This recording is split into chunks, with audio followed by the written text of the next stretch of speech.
Hello everybody, Gyzerpirate here, and welcome back to a new commentary video. Now today, for my video, I thought since E3 just finished about a week ago, I thought I would give you guys a bit of a sum up on my own impressions on it, because to be quite honest with you, in the last few years, E3 has been kind of boring for me. There hasn't really been very many games that I've been very interested in, but this year seems to have attracted a bit of my attention. There's been the new console announcers, therefore with next-gen hardware out, next-gen games have been announced, which means the whole industry could completely change, and brings up all these new opportunities for developers to push their stuff even further with their games, which means the variety in games that comes out has changed a little, and because of that, I've been a little more interested this time, and there's a select few games that I've been sort of interested in.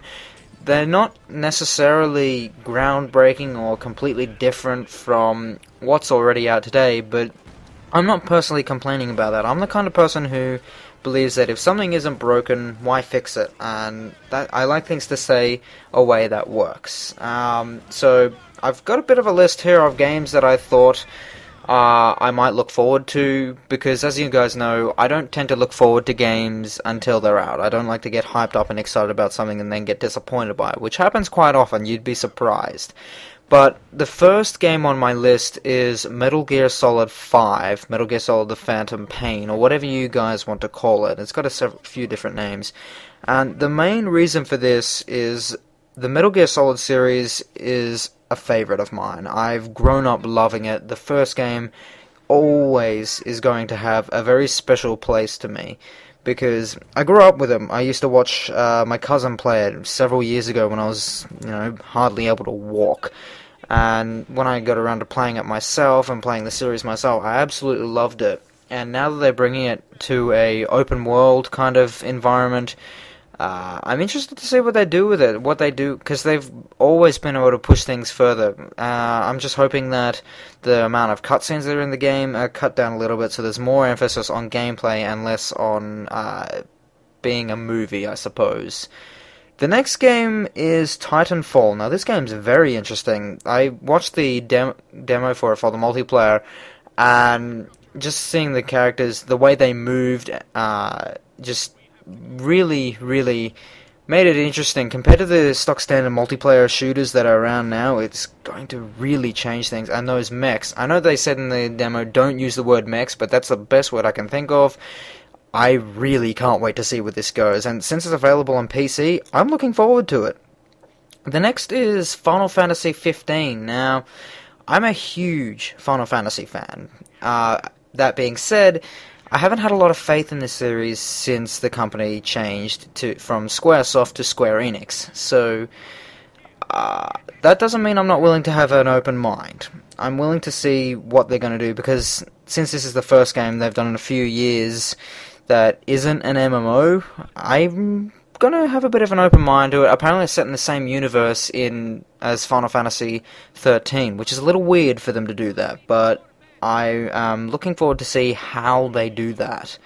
Next is Rome 2 Total War. I'm a big Total War fan. I think Medieval Total War was one of the first PC games I ever properly played. So, seeing this game, I never played the first Rome Total War, I will admit now, but I think, since I'll be upgrading my computer later this year, hopefully, I'll be looking forward to play that and have a crack at it, to get into it. I don't think I'll get around to playing the first one, and people are probably going to go off their face for me for saying that, but that's just what I'm probably going to do. I'm looking forward to playing Rome 2 Total War, because the game looks really good. It looks really good. It looks like it plays very well, and it looks like something to keep an eye out for.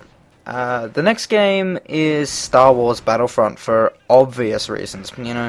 People have been trying to get this game made for years. People have been pushing for it with Facebook pages, petitions, everything, and since DICE seem to have teased it, or they've properly announced it, I'm sorry, I really can't wait for it. Now, that being said, I saw a picture just recently on the internet today, which was quite funny in the sense that it just showed a picture of the original Battlefront, and then it showed a picture of what the new Battlefront could be, and just lens flares everywhere, which is kind of what DICE has done with Battlefield 3 and with the original trailer for Battlefield 4.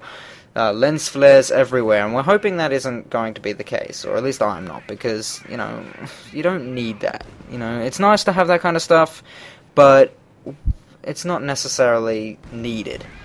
And finally, the game that's most on my list is Battlefield 4. I know, generic shooter, I'm a big fan of the Battlefield series. Some of you may know that, some of you may not, but since I first played Bad Company 2 several years ago, it's the first multiplayer shooter I really got into, because it was the first one I was able to get into, quite admittedly.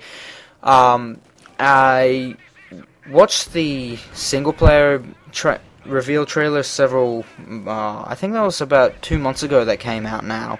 I could be wrong.